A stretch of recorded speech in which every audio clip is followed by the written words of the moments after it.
ಎಲ್ಲರಿಗೂ ನಮಸ್ಕಾರ.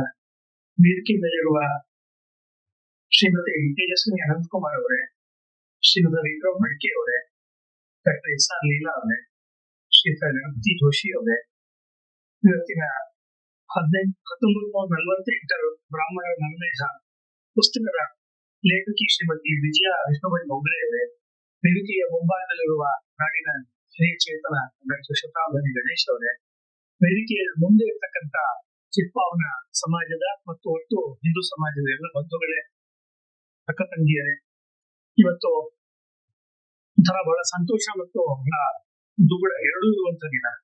ಸಂತೋಷ ಏನು ಅಂತ ಹೇಳಿದ್ರೆ, ಸಾವರ್ಕರ್ ಅವರ ಜನ್ಮದಿನದ ಕಾರಣಕ್ಕೆ ಇಷ್ಟೊಂದು ಜನ ಬಕ್ರೀದ್ ದಿವಸ ಸೇರಿರೋದು ನನಗೆ ಬಹಳ ಸಂತೋಷ ಉಂಟು. ಸಮಾಜ ಒಂಥರ ಕಲೆ ಇದ್ದಂಗೆ, ಸಮಾಜನೇ ಒಂದ್ ಕಲೆ. ಆರ್ಟ್ ಯಾವಾಗ್ಲೂ ಸಿಂಬಲ್ಸ್ ಅಲ್ಲಿ ಮಾತಾಡ್ತಾರೆ. ಗಣೇಶ್ ಅವರು ಅನೇಕ ಸತಿ ಹೇಳ್ತಾರೆ, ಸಂಕೇತಗಳ ಮೂಲಕವೇ ಒಂದು ಸ್ಟ್ರೋಕ್, ಒಂದು ಕಾವ್ಯದಲ್ಲಿ ಯಾವುದೋ ಒಂದು ಛಂದಸ್ನಲ್ಲಿ ಮಾಡುವ ಒಂದು ವ್ಯತ್ಯಾಸ, ಅದರಲ್ಲೇ ಅದು ತೋರಿಸುತ್ತೆ ಮಜಾನ. ಹಂಗೆ ಹಿಂದೂಗಳು ಕೇಸರಿ, ಕೆಂಪು, ಹಳದಿ, ಹಸಿರು ಅಂದ್ರೆ ರೈತ ಹಸಿರು, ಆ ತರ ಎಲ್ಲ ಬಟ್ಟೆಗಳನ್ನ ಬಿಳಿ ಎಲ್ಲ ಹಾಕೊಂಡು ಸಭೆಯಲ್ಲಿ ಸೇರಿರೋದು ಅರಮ್ಯ ಚೇತನ ಹಿಂದೂ ಸಮಾಜದಲ್ಲಿ ಉಳಿದಿದೆ ಅನ್ನೋದರ ಒಂದು ಸಂಕೇತ ಇದು. ಯಾಕೆಂದ್ರೆ ಇದನ್ನ ನಾವು ಪ್ರೊಟೆಸ್ಟ್ ಮಾಡಕ್ಕಾಗಲ್ಲ. ರಸ್ತೆಯಲ್ಲಿ ಹೋಗ್ಬಿಟ್ಟು ಸುಮ್ಮನೆ ಪ್ರೊಟೆಸ್ಟ್ ಮಾಡೋದ್ರಿಂದ ಅದು ಸುಮ್ಮನೆ ನೋಟಿಸ್ ಕೊಟ್ಟು ಪೊಲೀಸ್ನವ್ರು ಒಳಗೆ ಕರ್ಕೊಂಡು ಹೋಗ್ತಾರೆ. ಸಾವರ್ಕರ್ ತರದವ್ರು ಮಾಡಿದ್ರಲ್ವಾ, ಕವನ ಬರೆದ್ರು, ಕಥೆ ಬರೆದ್ರು, ಪೇಂಟಿಂಗ್ ಮಾಡಿದ್ರು, ಅಥವಾ ಇದರೊಳಗಡೆ ಉಲ್ಲೇಖ ಮಾಡಿರುವ ದಾದಾ ಸಾಹೇಬ್ ಫಾಲ್ಕೆ ತರದವರು, ಚಿಪ್ಪಾವನ ಕಮ್ಯುನಿಟಿಯವರು ಸಿನಿಮಾಗಳು ತೆಗೆದ್ರು. ಅವ್ರ ಬಗ್ಗೆನೇ ಸಿನಿಮಾ ಬಂತು, ಹರಿಶ್ಚಂದ್ರ ಫ್ಯಾಕ್ಟ್ರಿ ಅಂತ ಹೇಳಿ. ಬಹಳ ಒಳ್ಳೆ ಸಿನಿಮಾ. ಹರಿಶ್ಚಂದ್ರ ಸಿನಿಮಾ ಹೆಂಗ್ ತೆಗೆದ್ರು ಅಂತ ಸಿನಿಮಾ ಬಂತು ಆಕ್ಚುಲಿ. ಅಂಥ ಒಂದು ಚಿಪ್ಪಾವನ ಸಮಾಜ ಆರಂಭವಾಗಿದ್ದು ಭಗವಾನ್ ಪರಶುರಾಮರಿಂದ.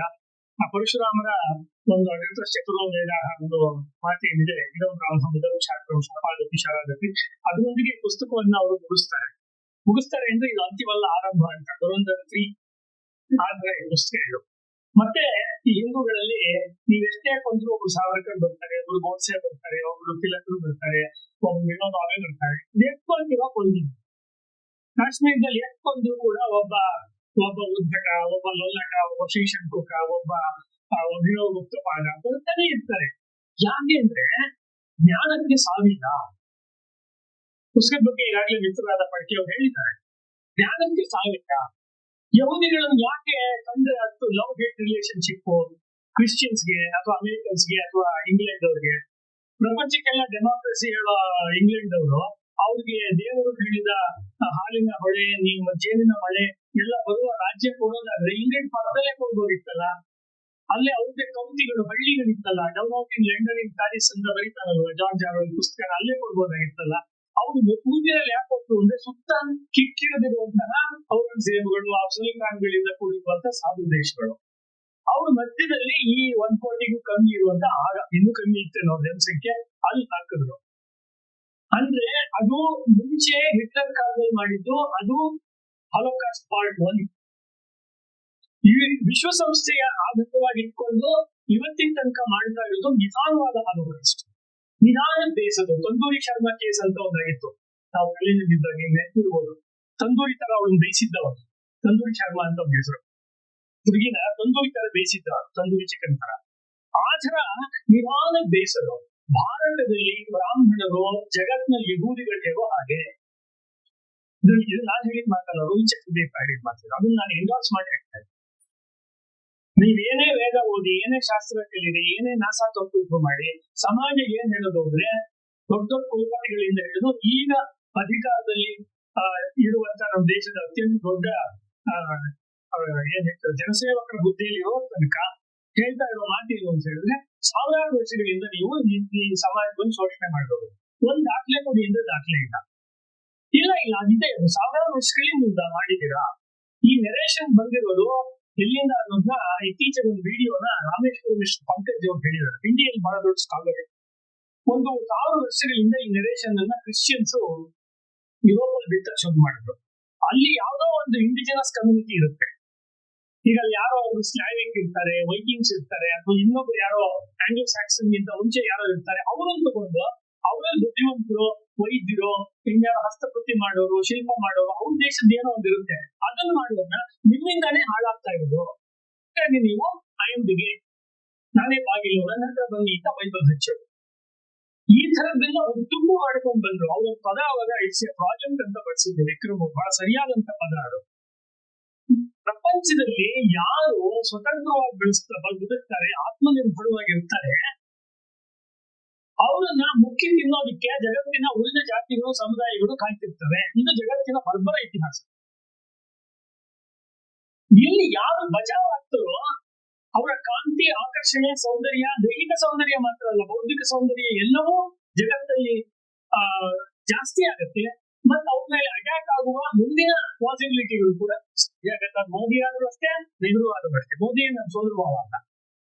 UCC ಕಾನೂನುಗಳನ್ನು ನಾವು ತಂದಿರೋದು ನೋಡಿದ್ರೆ ನಾಚಿಕೆ ಆಗ್ಬೇಕು. ಇವತ್ತು ತಗೊಂಡ್ರೆ ಧರ್ಮೇಂದ್ರ ಪ್ರಧಾನ್ ಮಾಡಿರೋದು UGC ಹೆಸರಿನಲ್ಲಿ ಇವತ್ತು ಮಾಡ್ತಾ ಇರೋದು. UCC ಅಲ್ಲ, UGC ಬಗ್ಗೆ ಮಾಡ್ತಾ ಇರೋದು ನೋಡ್ಬೋದು. ಯಾರು ಮಾಡಿದ್ರು ಅಷ್ಟೇ.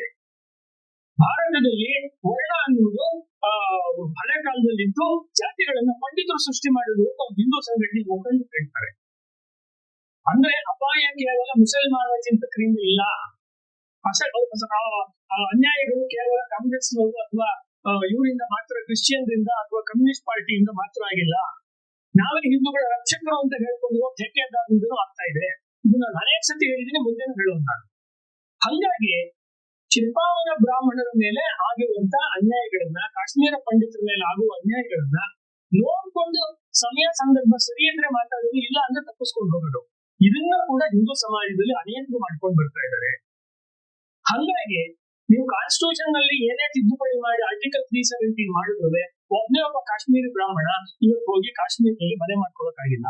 ಇದು ವಾಸ್ತವ ಇದೆ. ಆಕ್ಚುಲಿ 13 ವರ್ಷ ಯಾರು ಕೇಂದ್ರ ಸರ್ಕಾರ ಆಳಿದ್ದಾರೆ ಅವ್ರನ್ನ ನಾನು ಕಕ್ಷಿದಾರರನ್ನು ಅವ್ರನ್ನ ಕಟಕದಲ್ಲಿ ನಿಲ್ಲಿಸಿ ಮಾತಾಡ್ತಾರೆ. ನೆಹರು ಬೈಯಕ್ ಚೆನ್ನಾಗಿರುತ್ತೆ, ಇಂದಿರಾ ಗಾಂಧಿ ಬೈಯಕ್ ಚೆನ್ನಾಗಿರುತ್ತೆ, ಹಳಬರ್ನೆಲ್ಲ ಬೈಬೋದು. ಈಗಿನವ್ರನ್ನ ವೈಟಿಸ್ತಾರೆ ಅಂತ ಏನೂ ಆಗ್ಬೇಕಾಗಿಲ್ಲ. ನಮ್ಗೆ ಉಳುಮೆಯ ಕೂಟಕ್ಕೆ ಹಾಸಿನ ಹಂಗೆ ಇದೆ ಅಂತ ಅಲ್ಮಪ್ರಭು ಹೇಳ್ತಾರೆ. ಸತ್ಯದ ದಾರಿಯಲ್ಲಿ ಹೋಗೋರಿಗೆ ಯಾರನ್ನ ಹೆದರೋ ಅವಶ್ಯಕತೆ ಇಲ್ಲ. ಈ ದಾರಿನಲ್ಲಿ ಹೋಗೋರು ಸಾವರ್ಕರು, ಚಾಪೇಕರು, ಮಡಿಕೆ, ನಾಥೂರಾಮ್ ಗೋಡ್ಸೆ, ಉದ್ದಕ್ಕೂ ಕೂಡ ಇದು ಬರ್ತಕ್ಕಂಥ ದೇವರನ್ನು ಕ್ರಿಕೆಟರು. ಇನ್ನೊಂದು ಹೇಳಿ ನಾನು ಮಾತನ್ನು ನಾನು ಮುಗಿಸ್ತೀನಿ, ಯಾಕೆಂದ್ರೆ ಸಾಕಷ್ಟು ಈಗ ಅವ್ರು ಹೇಳಿದ್ದಾರೆ. ಏನಿದ್ರ scheme? Why Brahmins, always why Brahmins. ಯಾಕೆ ಅಂತ ಹೇಳಿದ್ರೆ ಅವ್ರ ಸಾಧಲ್ಲಿ ಒಂದು ಗಾಜಿ ಅಂತ ಅವ್ರ ಕಾನ್ಸೆಪ್ಟ್. ಇಷ್ಟು ಜನ ಬ್ರಾಹ್ಮಣರನ್ನು ಕೊಂದ್ರೆ ಇಷ್ಟು ತೂಕದಷ್ಟು ಅಥವಾ ಗ್ರಾಮ್ನಷ್ಟು ಜನಿವಾರವನ್ನು ಸಂಗ್ರಹ ಮಾಡಿದ್ರೆ ಅವ್ರು ಗಾಜಿ ಆಗ್ತಾರೆ. ಈಗ ನೀವು BTM ಜಯದೇವ ಆಸ್ಪತ್ರೆ ಹತ್ರ ಹೋದ್ರೆ ಅಲ್ಲೊಂದು ಅಂಗಡಿ ಇದೆ, ಚಪ್ಪಲಿ ಅಂಗಡಿ ಇದೆ, ಅದೆಷ್ಟು ಗಾಜಿ ಇಲ್ಲ. ಬೆಂಗಳೂರಿನಲ್ಲಿ ಈಗಲೂ ಇದೆ, ಇದೇ ಕಾನ್ಸ್ಟಿಟ್ಯೂಷನ್ ಒಳಗಡೆ ಇದೆ. ಯಾರು ಬಿಟ್ಟರು? ಯಾಕೆ ನಮ್ಗೆ ಉರ್ದು ಶಬ್ದನೇ ಬರಲ್ಲ, ಅರಬ್ಬಿ ಶಬ್ದನೇ ಬರಲ್ಲ, ನಮ್ಮ ಇದೆ ಅಷ್ಟೇ.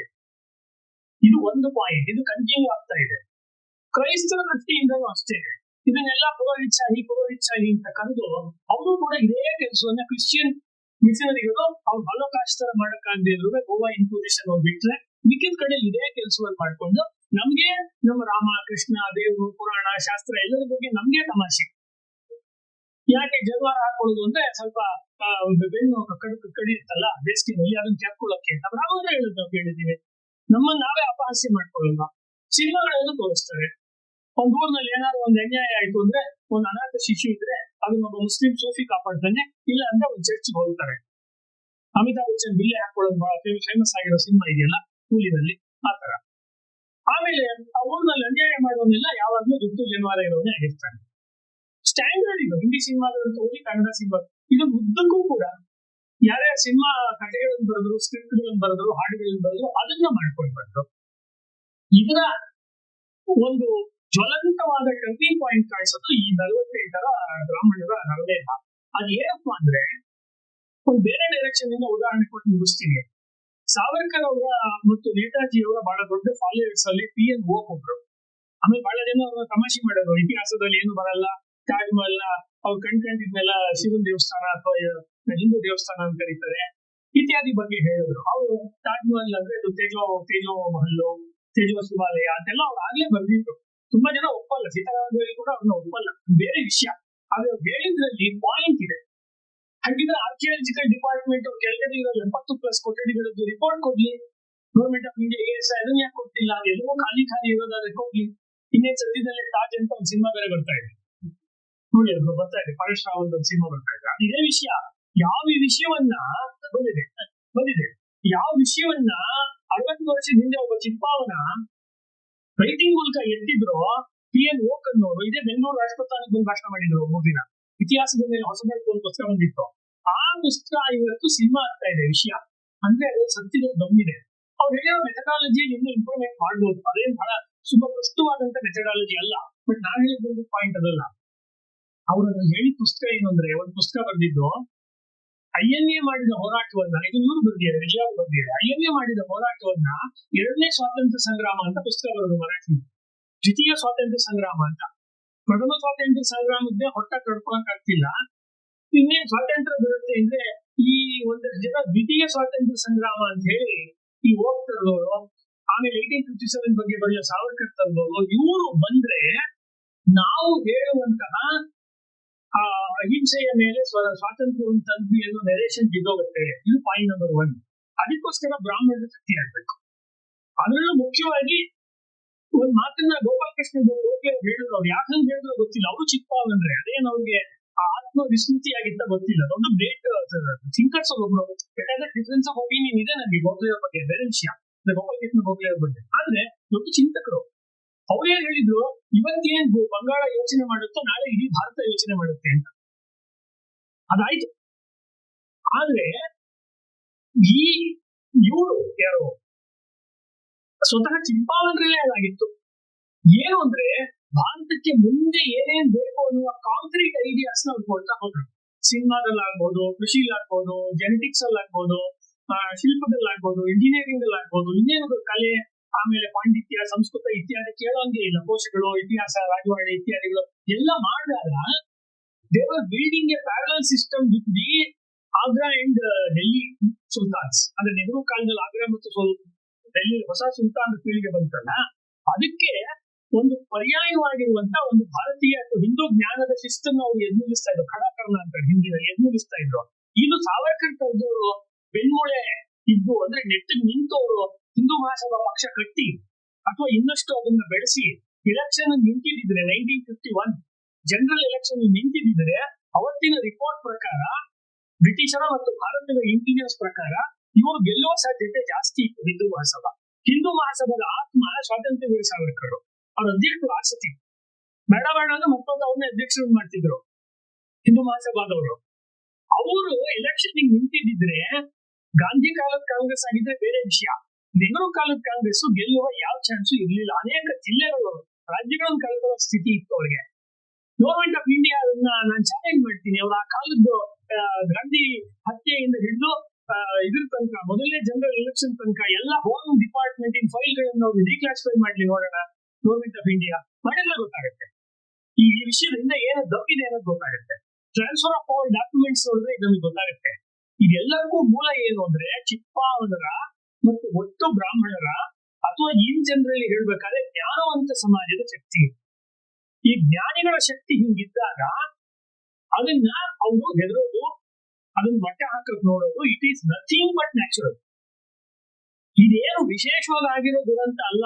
ಹಿಂದೆ ಆಗಿರುವ 70 ವರ್ಷದ ಹಿಂದೆ ಆದ, ಮೊನ್ನೆ ಕಾಶ್ಮೀರದಲ್ಲಿ ಆಗಿರುವ ಮತ್ತು ಮುಂದೆಯೂ ಆಗುವಂತಹ ಘಟನೆ ಇದು. ಹಂಗಾಗಿ ನೀವು ಇದನ್ನ ಮುಂದೆ ಆಗಬಹುದಾದ ಪುಸ್ತಕಕ್ಕೆ ಒಂದು ಪ್ರೀ ಟೆಲಿಕಾಸ್ಟ್ ತರ ಓದಿ ಈ ಪುಸ್ತಕನ. ಇದನ್ನ ಭಯಪಡಿಸಕ್ಕೆ ಹೇಳ್ತಾ ಇದ್ದೀನಿ. ಏನೋ ಮುಚ್ಚುಮರೆ ಹೇಳೋದು ಅವಕಾಶವೇ ಇಲ್ಲ. ಯಾಕೆಂದ್ರೆ ಇದರಿಂದ ಏನು ಮುಚ್ಚುಮರೆ ಇಡೋದು ಏನಿಲ್ಲ, ಹಚ್ಚಿ ಬಂದ್ಬಿಟ್ಟಿದೀವಿ. ಇಲ್ಲಿ ತನಕ ಬಂದಿದೆ. ಭಾರತದಲ್ಲಿ ಬ್ರಾಹ್ಮಣರು ಪ್ರತಿದಿನ ಯೋಚನೆ ಮಾಡಕ್ ಬದುಕಬೇಕು. ಆ ಸ್ಥಿತಿಗೆ ಬಂದಿದ್ದ ಬ್ರಾಹ್ಮಣರು ಇವತ್ತು. ಪಕ್ಕ RSS ಮನುಷ್ಯರಾಗಿ ಮಾತಾಡ್ತಾ ಇದ್ದೀನಿ ನಾನು. ಅದ್ರ ಬಗ್ಗೆ ಎರಡು ಮಾತಿಲ್ಲ. ನಾನು RSS ಹಿಂದೂ ವಿಚಾರ ಹೇಳೋದೇ ನಾನು.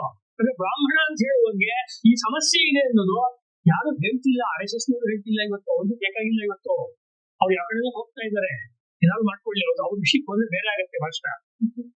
ಅವರು ಸಹಸ್ರಾರ್ಚನೆಗಲ್ಲ ಈ ಭಾಷಣ ಇರೋದು. ವಿಷಯ ಏನು ಅಂತ ಹೇಳಿದ್ರೆ ನಮಗೆ ನಾವೇ ಹೆಂಗೆ ಯಹೂದಿಗಳು ಇವತ್ತು ತಮ್ಮನ್ನು ತಾವೇ ಕಾಪಾಡ್ಕೋಬೇಕು ವಾರ್ ಮಾಡ್ತಾರೆ ಅಂತ ಹೇಳಿದ್ರೆ, ಬೇರೆ ಬೇರೆ ದೇಶದಲ್ಲಿರುವಂತ ಅವರೆಲ್ಲರೂ ಕೆಲಸ ರಜಾ ಹಾಕ್ಬಿಟ್ಟು ಇಲ್ಲಿ ಬಂದು ಯೂನಿಫಾರ್ಮ್ ಹಾಕೊಳ್ತಾರೆ ಯಹೂದಿಗಳು ಅಲ್ವಾ. ಈ ಸ್ಪಿರಿಟ್ ಇದೆ ಅಲ್ವಾ, ಇದು ನಮ್ಮನ್ನ ಕಾಪಾಡಬಂದು. ನಾವ್ ಎಷ್ಟೇ ಡೆಮಾಕ್ರಸಿ, ಎಷ್ಟೇ ಸೆಕ್ಯುಲರಿಸಮ್, ಅದು ಇದು ಇದೆಲ್ಲ ತುಂಬಾ ಚೆನ್ನಾಗಿದೆ. ಆದ್ರೆ ಕಷ್ಟ ಕಾಲ ಬಂದ ಕಾಶ್ಮೀರ ಪಂಡಿತರನ್ನ ಯಾವ ಡೆಮಾಕ್ರಸಿನ ಉಳಿಸ್ತಿಲ್ಲ ಸ್ವಾಮಿ.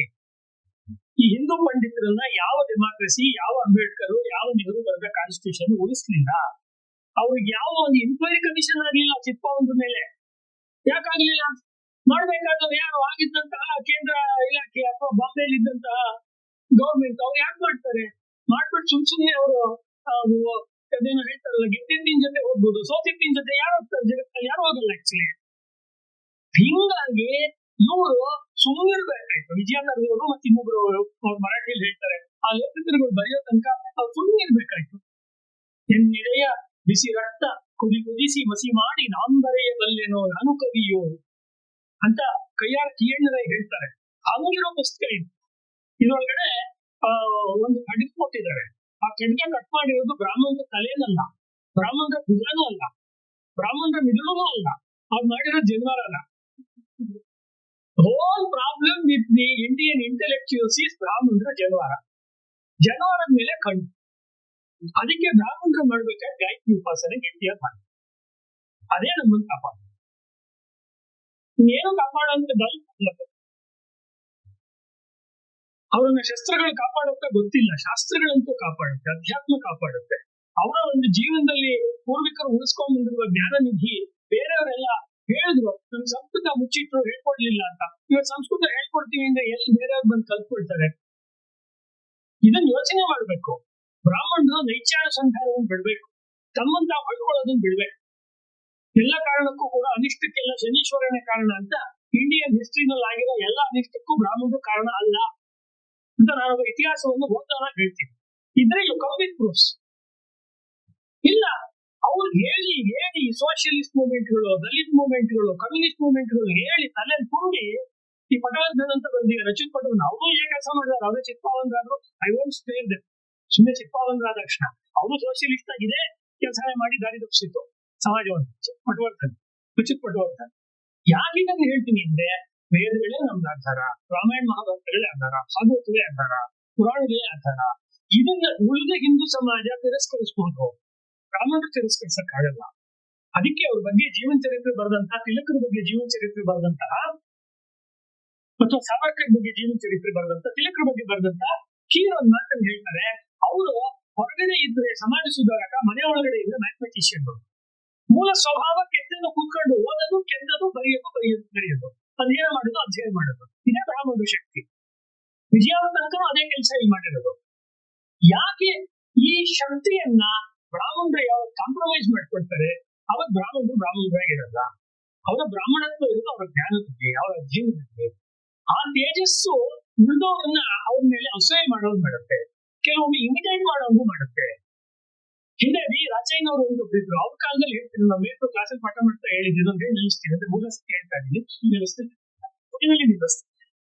ಆರ್ಡರ್ ಅವ್ರು ಹೇಳಿದ್ರು, ಏನ್ ಮಾಡ್ಬೇಕು ಅಂದ್ರೆ ಆದಷ್ಟು ಬೇರೆ ಜಾತಿಯವರು ಬ್ರಾಹ್ಮಣ ಹೆಣ್ಮಕ್ಳು ಮದುವೆ ಮಾಡ್ಕೋಬೇಕು. ಅದೊಂದು ಟ್ರೆಂಡ್ ಯೂನಿವರ್ಸಿಟಿಗಳಲ್ಲಿ 70-80 ವರ್ಷದಲ್ಲಿ ಪ್ರೀತಿಯಿಂದ ಮಾಡ್ಕೊಂಡ್ರೆ ಬೇರೆ ವಿಷಯ, ಸ್ಟ್ರಾಟಜಿಯಾಗಿ ಮಾಡ್ಕೊಂಡ್ರೆ ಅದರಲ್ಲಿ ಸಮಸ್ಯೆ ಇದೆ. ಇವತ್ತು ಲವ್ ಜಿಹಾದ್ ಅಂತ ಹೇಳ್ತಾ ಇದ್ದೀರಾ, ಅದು ಹಿಂದೂ ಸಮಾಜದ ಒಳಗಡೆನಲ್ಲೇನೆ. ಅದು ಬೇರೆ ಬೇರೆ ಅನ್ಯಾನ್ಯವಾದಂತ ಒಂದು